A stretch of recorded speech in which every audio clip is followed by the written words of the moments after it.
Demonstrations continued along the route of the so-called freedom trains from Prague to West Germany. With epically bad timing, the 7th of October marked the 40th anniversary of the founding of the German Democratic Republic, and an array of Warsaw Pact and Allied heads of state joined East German dictator Erich Honecker and his government to review a great military parade. To the embarrassment of Honecker, members of the FDJ, the Communist Youth Organisation, were chanting "Gorby help us, Gorby save us" as they marched.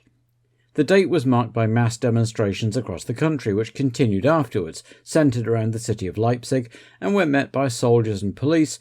But Honecker was ill and the government seemed to be losing control, with local officials on the ground beginning to order troops to withdraw rather than shed blood. After a few days, a meeting within the Politburo saw the end of Honecker's 18-year rule and his replacement by his number two and heir apparent Egon Krenz, who made his speech calling for suggestions for attractive socialism. Over in Hungary, on the day of the East Berlin parade, the ruling Hungarian Socialist Workers' Party renamed itself the Hungarian Socialist Party, committing to a Scandinavian-style social democracy. 2 weeks later, the same day that Egon Krenz was sworn in East Berlin, the National Assembly officially changed the Hungarian constitution to purge it of Marxism-Leninism and ended one-party rule. The newly renamed Hungarian Republic would be proclaimed the day after the Japanese Grand Prix, 33 years to the day after the Hungarian uprising of 1956. Things also seem to be changing in South Africa. Several senior ANC leaders, including 77-year-old Walter Sisulu, were released from their decades-long imprisonment on Robben Island to celebrations across black South Africa, particularly in Soweto. The talismanic figure of Nelson Mandela remained in Robben Island for the time being, his release being a step too far for many in F.W. de Klerk's fractious cabinet. Also being released from prison around the world were the so-called Guildford Four, who had been imprisoned on the 22nd of October 1975, having been convicted of the IRA bombings of pubs in Guildford and Woolwich in southern England. An investigation by Avon and Somerset police into the handling of the case by their colleagues in the Surrey Constabulary years earlier had cast doubt on the convictions, which were then officially quashed in court. The three men, Paul Michael Hill, Jerry Conlon, Paddy Armstrong, and one woman, Carol Richardson, who'd been just 17 at the trial, were released 3 days short of the 14th anniversary of their conviction. And the US was hit by 3 disasters, one financial, one natural and one industrial. On Friday the 13th of October, news came through that a huge leveraged buyout deal for UAL, United Airlines parent company, had fallen through, and the resulting reaction caused the collapse of the so-called junk bond market, causing a fairly big collapse on the stock market. The Dow Jones closed the day down 190 points, or 6.91%, where it had been hitting record highs just 4 days earlier. It wasn't as dramatic as the 1987 Black Monday crash almost exactly 2 years earlier, but coming on the back of a crisis in the savings and loan market earlier in the year, it looked likely to crush the fragile recovery.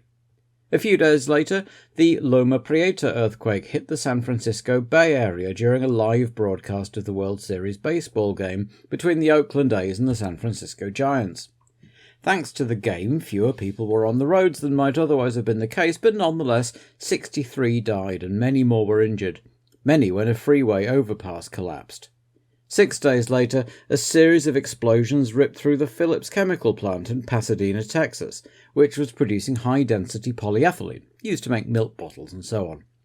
23 employees were killed and 314 injured, and the explosion registered 3.5 on the Richter scale, and the subsequent fires took 10 hours to get under control. As was so often the case, the investigators found a series of failures in processes, inadequate safety precautions, and general carelessness. The 2 companies operating the site were fined a collective total of about $6.5 million. And so the F1 circus headed from indifferent Spain, with its empty grandstands, to F1 mad Japan, where Ayrton Senna was a national hero in lieu of any realistic chance of a Japanese driver winning. Capping another triumphant year, the Honda Corporation, who owned the track and attached theme park, had invited 10,000 guests to witness another demonstration, the 4th year in a row that the Suzuka circuit had seen Honda-powered drivers vying for the championship. Last year, Ayrton Senna had clinched the title with a win here, beating the previous record for wins in a season in the process, and while he couldn't seal his title defence here in 1989, he could take it down to the wire. And while Honda were, after all, powering Prost too, that was only for the next couple of races, and they didn't really want him taking that prestigious number 1 status off to Ferrari. Honda weren't the only Japanese corporation involved in F1, of course, as the country went through an economic boom powered by Tokyo's property market.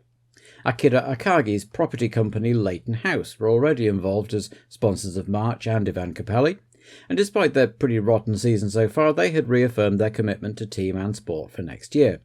While after a similarly trying year, Gerard Larousse had announced that he'd sold 50% of the shares in his team to the Espoo Chemical Corporation, whose man Aguri Suzuki would be driving the Lola car next year, alongside an as-yet unknown driver, with Alio reported to be moving to Ligier. And after 10 years, Jackie Oliver had sold a majority shareholding in Arrows to Wataru Ohoshi's Footwork Logistics Company, which had been sponsoring junior Formula teams and drivers for some time. Jackie Oliver remained as team principal, promoting Alan Jenkins to chief designer in place of TWR Jaguar-bound Ross Brawn. Gustav Brunner was making his first appearance in Miami Blue as the new chief engineer of the March team, while Lotus designer Frank Durney was back home working on next year's car. There were 2 changes to the lineup from the last race too. Bertrand Gachot became the 3rd occupant of the number 39 Real in as many races following Wojtek's rapid departure, while Pierluigi Martini had cracked a rib spinning across the curbs at Jerez, and with nothing much left to prove, made way for fellow Italian Paolo Barilla, who Giancarlo Minardi wanted to evaluate as a possible future driver. Heir to the vast Barilla pasta empire, young Paolo started racing karts at the age of 10 and quickly showed talent, winning the 100cc Italian title the following year.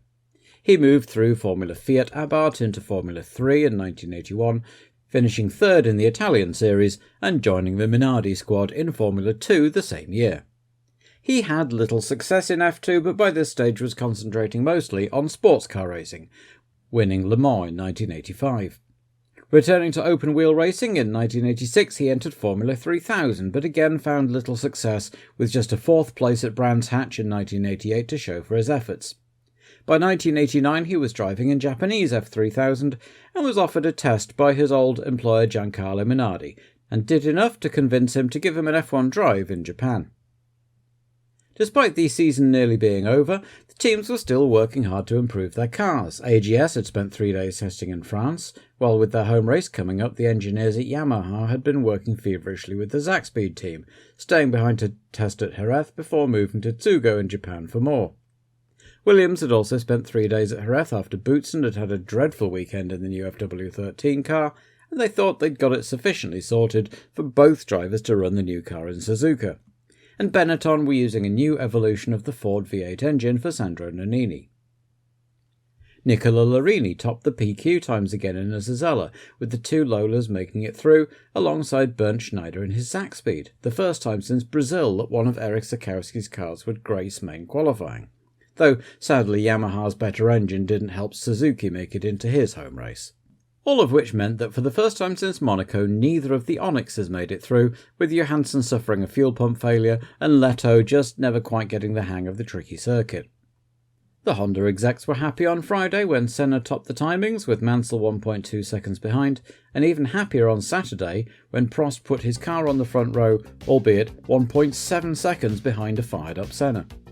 The Ferraris took up row 2, with the Williamses 5th and 7th in the FW13, which seemed to be going much better, and Nannini sandwiched between them. Alio had another good qualifying to go 8th ahead of Modena and a very impressive Larini, driving an Azella that, lest we forget, hadn't had an update since Rio. Nakajima used his home advantage to line up alongside PK on row 6. New boy Barilla was 19th, with Schneider working wonders to put the Zakspeed in the race. Our 1989 season starts here, he quipped. Pirot knows Suzuka well from thrashing endlessly around it in a McLaren, but had a persistent misfire that left him back in 22nd, and the Footwork Corporation might be looking askance at their investment in Arrows after the team just couldn't balance the car, leaving Cheever and Warwick right at the back, ahead only of Palmer. Arnoux and Alboreto, and as usual the Reals, were the non-qualifiers. There were 24 other cars on the grid, but you'd barely know it from the media coverage, which focused almost exclusively on Prost and Senna's duel for the World Championship. Prost had looked second best in the last couple of races, said the pundits, like he was just cruising to the title, and he could yet be the hare to Senna's tortoise. For his part, Prost knew that Senna was fiercely determined to win here, and told Ron Dennis that, while in the past he'd sometimes let Senna through rather than be crashed into, this was for the title, and he was giving no quarter. He also had the gurney flap removed from his car, sacrificing a little downforce for a bit more straight-line speed in a modification he kept secret from Ayrton. Sunday was perfect motor racing weather.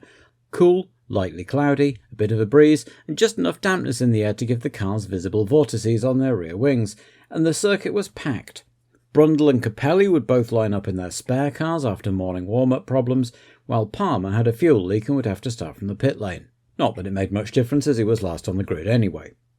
Warwick, with nothing much to lose, decided to reset up his car with minimal downforce, and Benetton swapped engines in their cars, with Nannini getting the more reliable older version and Pirot the faster but potentially more fragile development one.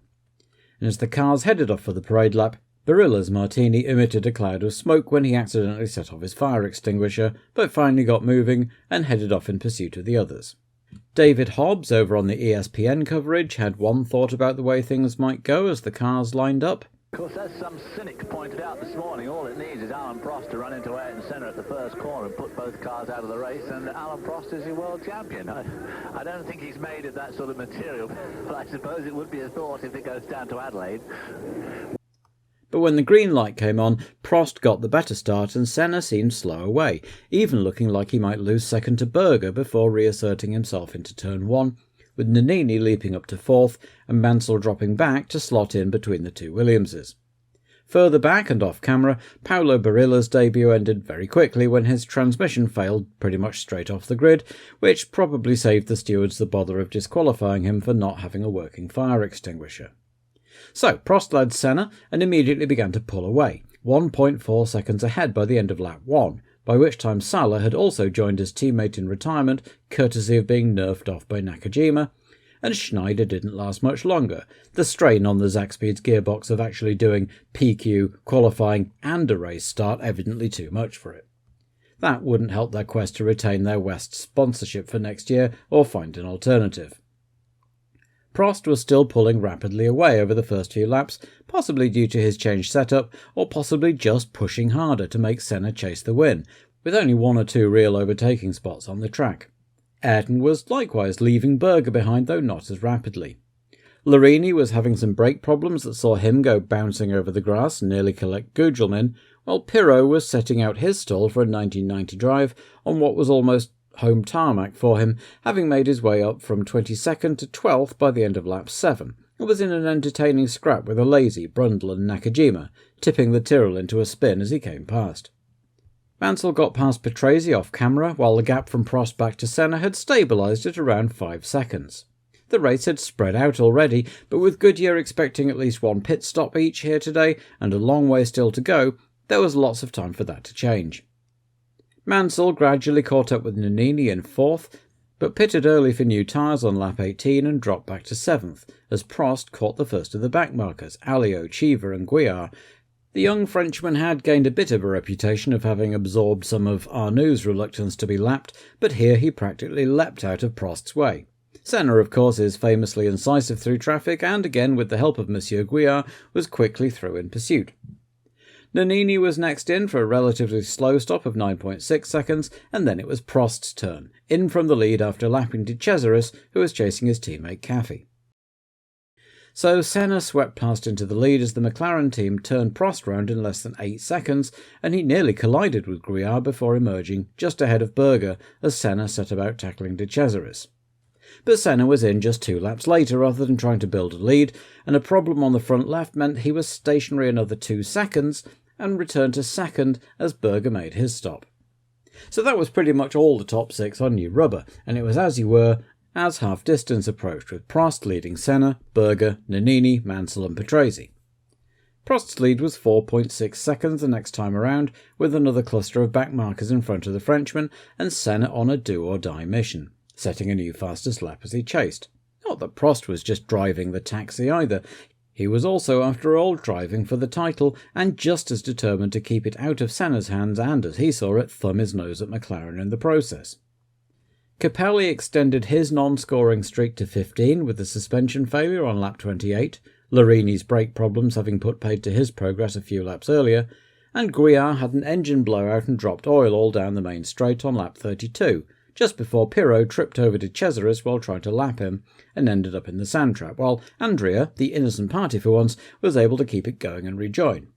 And just as that was happening, Berger pulled into the pits and retired the Ferrari with a familiar gearbox problem. That promoted Nannini to third, but Mansell was also having problems. His engine was making some very unpleasant noises, and Patrese was able to get past his former teammate. And all this time, Prost and Senna were both going at it hammer and tongs, with Prost's lower downforce setup being a bit quicker down the straights, but losing out in the corners, and Senna was slowly gaining. The sun had come out by now, and track temperatures were starting to climb. Could a second late tyre stop be necessary and really put the cat among the pigeons? Mansell's Ferrari was smoking liberally now, an oil leak briefly flaring into flame on occasion, but Berger had kept his running in Spain, and Nigel showed his usual disinclination to give up if his car still moved. While we were watching the smoking Ferrari, Senna had caught right up to Prost, the pair now running nose to tail with Senna desperate to get by. The Japanese fans had one less thing to cheer as Nakajima pulled over with a dud engine on lap 41, but really all eyes were on the duel at the front with 9 laps to go as Mansell's Ferrari finally gave up the unequal struggle. Senna really had the bit between his teeth now, with the red and white back of Prost's McLaren right in front of him like a red rag to a bull, but only a very few possible passing places, the end of the main straight and at the chicane readily available, and the laps were ticking down. It was beginning to look like Senna was out of options and the title would go, after all, to Prost. On lap 47 of the 53, Senna made his move. Close behind through the double apex spoon curve, he closed up through the fast left-handed sweep of 130R, ready to pounce at the chicane. Contact was made, and both McLarens screeched to a halt pointing down the escape road, wheels interlocked. As the marshals sprinted over to the two cars, Prost unbuckled his harnesses and got out, but Senna remained in his cockpit, gesticulating wildly as the marshals started pushing him down the escape road, which was just downhill enough for him to bump-start the engine and get going again, weaving through the tyre walls and rejoining the track to a huge cheer from the fans. Senna, still in the lead by over 30 seconds from Nannini even after all of that, was shedding bits of nose, losing both front wings as he had to go round a whole lap to get back to the McLaren pit for a new one. As Prost jogged back to the pits, Senna peeled in to get his new nose cone as Nannini swept past into the lead. Old nose off, new nose on, and Senna boiled out of the pits with 5 laps left to catch and pass Nannini. But would it count? Pundits around the world scratched their heads and consulted the rulebook. Senna hadn't been push-started, he'd been pushed out of a dangerous position and bump-started the car on his own, but he had re-entered the track after the chicane rather than go back and re-enter from where he'd gone off, so by the letter of the law he would have to be disqualified, but race stewards had a lot of leeway to take into account the circumstances and make a judgment. Meanwhile, Senna, with the red mist down even further, threw himself around the track and caught up to Nannini, who wasn't actually aware that he was leading. In a decision that perhaps didn't speak of a lot of faith in their driver's temperament, the team had decided not to tell him what had happened so as not to distract him from running his own race. With 2 laps to go, Senna went for it, just where he'd gone for Prost. Nannini, on the other hand, was less inclined to make an issue of it and slammed on the brakes to avoid making contact, with Senna shooting off into the distance, while Prost had arrived at race control and was seen talking to Jean-Marie Balestre. Senna took the checkered flag, with Nannini second and Patrese third, but before he could take to the podium, a decision had been made. He was disqualified for skipping the chicane. Alessandro Nannini had his first race win, with Patrese and Boutsen, the season's other first-time winner, joining him on the podium, and all thoroughly enjoyed the occasion. Nelson Piquet drove a quiet race to bring his Lotus in a lap 4th, with Brundle and Warwick taking the other points. Not a bad race from Derek after starting 25th, and Gugelmin just missing out. that sadly for Sandro, nobody would be talking about him the next morning, or the next week, or the next month, because Alain Prost had won his third world title in possibly the most controversial way ever. He didn't exactly sound overjoyed afterwards. Very difficult because the stress was absolutely unbelievable this year, and I had my worst year in Formula One, and I learned a lot this year, especially on the human side. And that evening, the news broke that McLaren had actually appealed the disqualification. The official statement made by team director Creighton Brown insisted that it was only because McLaren had been disqualified from a win and not because they wanted to take the title from Prost, but Alain for one would be unlikely to believe him. With the Australian Grand Prix just 2 weeks ago, pressure was on FISA to resolve the appeal quickly so that when the cars took to the track in Adelaide, there would be no question about what the situation was. But whatever the situation was, there would be some unhappy faces in the McLaren garage down under. That was 1989, but this race remains massively controversial in 2023, 34 years later. So for the avoidance of doubt, I have no personal side to take in this. I wasn't watching F1 at the time, I'm not invested in one or the other driver, and I have tried to report the facts as neutrally as I can. So if you feel I've leaned to one driver's side or another, it is accidental. And please keep it civil in the comments. As the estimable Josh Revel says, don't be a Marnus. And while I'm breaking the fourth wall, anyone who didn't see my text post the other week, please welcome to the F1 fraternity, Benny the Kitten, who has taken up residence at Turbo Towers and is the reason my schedule is all over the place at the moment. If you'd like to help keep him in treats, I do have a Ko-fi link in the video description. I've never asked for money and I don't plan on making a habit of it, but I mentioned it in the same text post that somebody had been the first to contribute, and it was noted that not everyone actually reads the video descriptions, so nobody knew it was there. So, just this once, don't forget to like and subscribe, donate if you feel like it. I'll see you all in Adelaide.